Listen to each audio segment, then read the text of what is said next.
a couple of old-time rugby league players. One of them you'll know very well in Ashley Gordon, who played 71 games at fullback and wing for the Knights back in the late.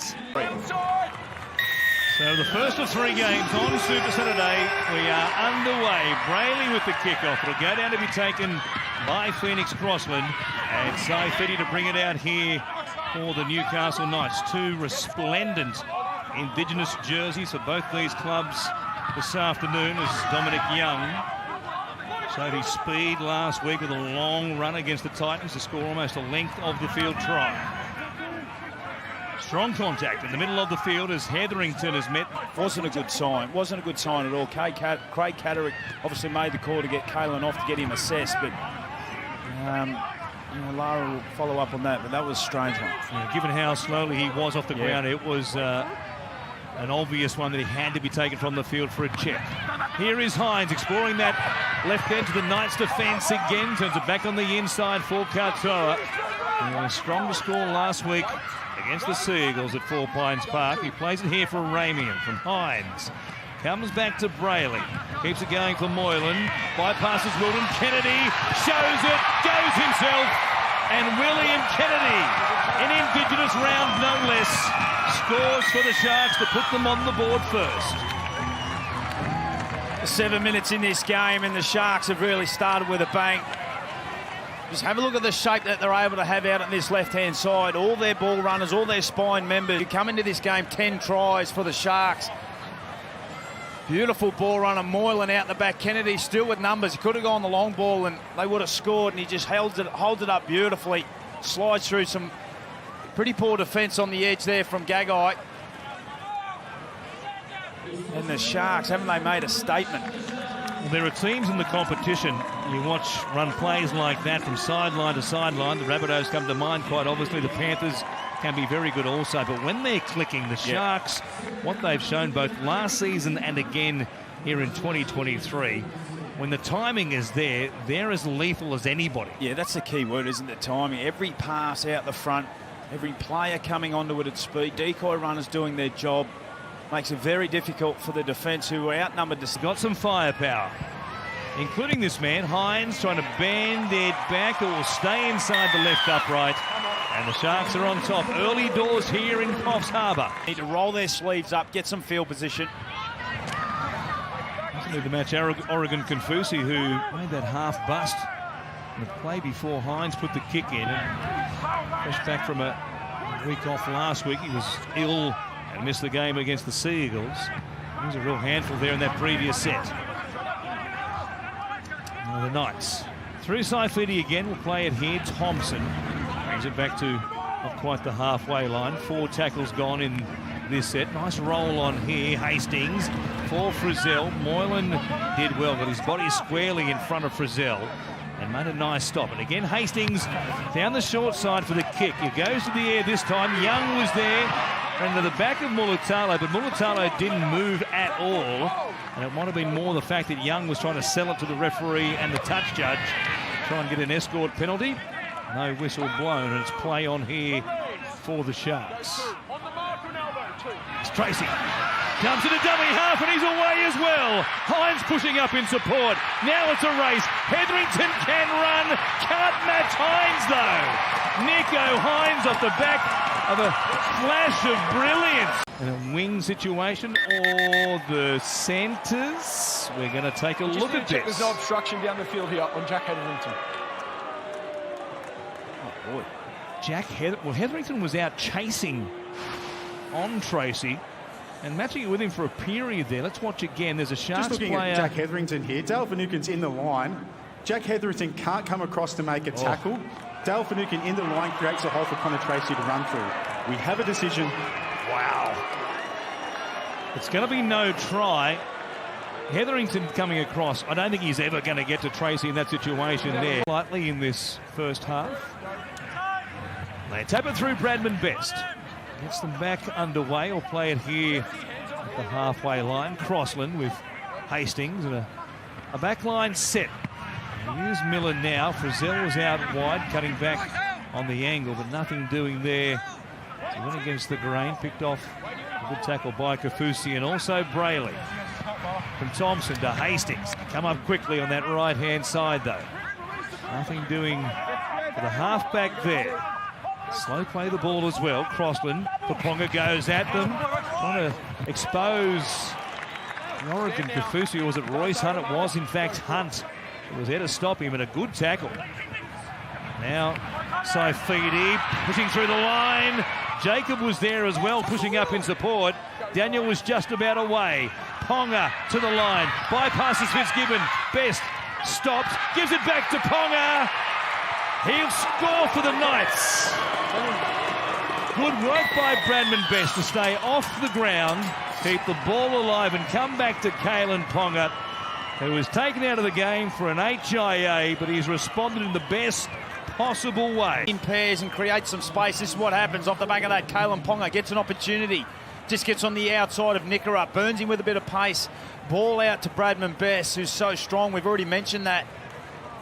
Unable to go to ground and comes up with a beautiful little offload back to Kalen, who got off the ground, reloaded. He's only just come back onto the field and an immediate impact. But go back to the Saifidi brothers, just running in pairs, just asking questions of the defence, creating some instability in the defensive line, and then Ponga gets time and space, Warren.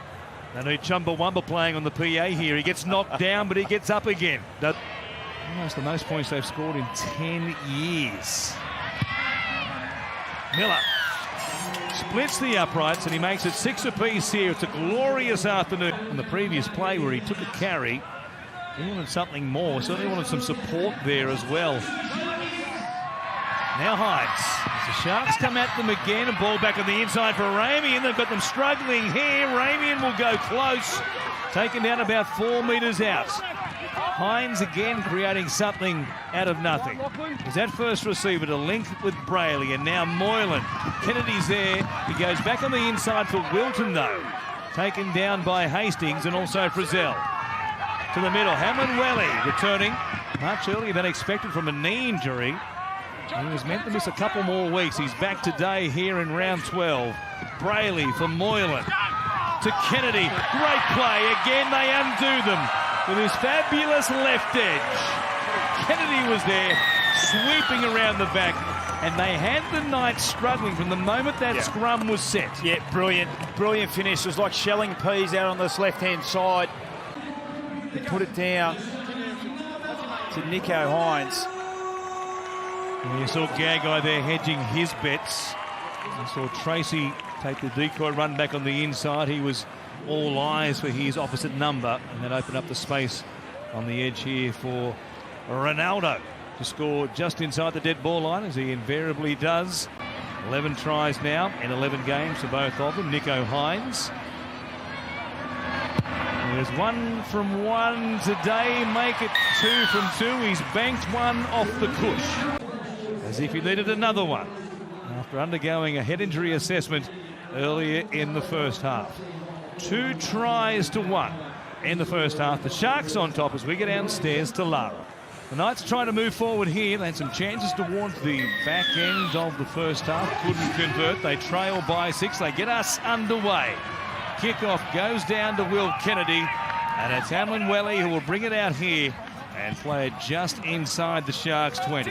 Warren Smith, Corey Parker and Lara Pitt take you through the second half. First of 3 games live on Super Saturday today right here on Fox League. The Tigers and the Cowboys, they're up next from Leichhardt Oval. Yeah, really interesting to see how both teams start this second half. It was a dominant display. So it will be the Sharks who have it. Work it away from inside their own 20. Looking at that replay, well, there was no issues there. Connor Tracy planted himself nice and early, and Young just ran into the back of him and went over the falls. Here's Nickera. Nice work by Brayley. Didn't panic there. Awkward one to handle. It's a great pickup, wasn't it? Nickera dumped it into the ground and played it beautifully off the legs and the abdomen there as it came up to him. And Hamlin-Welly back at the halfway line. He'll play it for Brayley. There's Wilton, Graham showing it to Hines, but taking it himself. Nice, not falling for any dummies there in the middle of their defensive line as Hines down this right edge, links up with Nickera, runs towards Ponga, who was around the ribs or thereabouts, not in that upright position. We got him into trouble in the first half. The opening minutes of the game, in fact, and he suffered the HIA. A ball backwards off the Sharks, not touched by the Knights until Croston was able to throw himself on it and come up with possession. There's a dangerous little kick there from the Sharks as Lockie Miller again flirts with the sideline, and one-on-one steal here from Katoa. Big play. Lockie Miller hasn't quite been the homecoming he was hoping for this afternoon. Ball pinch from him one-on-one there. Terrific work by the Sharks. Moylan, they go left immediately. Tracy up against Gagai. Ankle tap, gets up to go again. Connor Tracy. Denied in the first half. The try he set up for Hines was called back. Not this time, though. To start this second half. Well, the Knights have got their issues, don't they? Dane Gagai under pressure on this right-hand side with Hastings and Young as well. It looks like the ultimate team player, Connor Tracy. Can play all sorts of positions, gives his absolute all. As Nicho Hines adds the extras. That's a superb tackle from Tracy. Dislodge the ball, get his team back. Now Brayley for Hines. Hazelton! Not too far away there, looking for his first try in just game number 7 in his career. Flat pass to Williams. Nice delivery off the ground there from Brayley. Good defence by Frizzell. Brayley again for Moylan. Wilton was pushing through, I think, looking for a kick. Now the kick comes. Miller coming across, as is Young. And they're happy to watch that go dead, although there'll be a penalty. Hines here can make it very tough. Pushes it out beyond 2 converted tries with 24 minutes remaining. From close range, yeah, it's 2 more points. Sharks 20.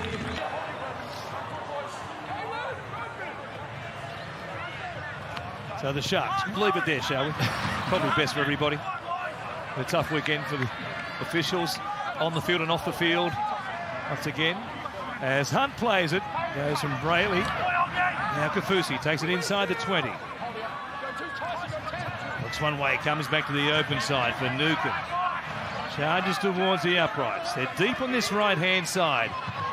Go to Royce Hunt instead. It's been all the left side for the Sharks this afternoon. Hines, though, determined to give Nickera a chance. Good stop there by Saifidi. Brayley gets an offload, gives it to Royce Hunt, looking to score in back-to-back weeks, and he does. The front row try-scoring machine suddenly is Royce Hunt. Yeah, brilliant again from the Sharks. Just have a look who's involved here. The threat is at the play the ball. Just stay at the problem until they come up with a result. Working over the middle beautifully, keep the ball alive. Brayley back to Hunt, who started it all. Inside the posts. And Nicho Hines makes it a 20-point lead at 26-6. The Sharks fullback opened the scoring in the 7th minute. He's been great with the high ball as well as Dominic Young ends up with it. Now we're playing volleyball out there on the eastern touchline. The Sharks have it. They'll get one more play. Let's see maybe a crossfield kick for a bomb. Moylan, though, should just take it towards Dominic Young. He'll surrender in the tackle, and the Sharks put another W on the board in 2023.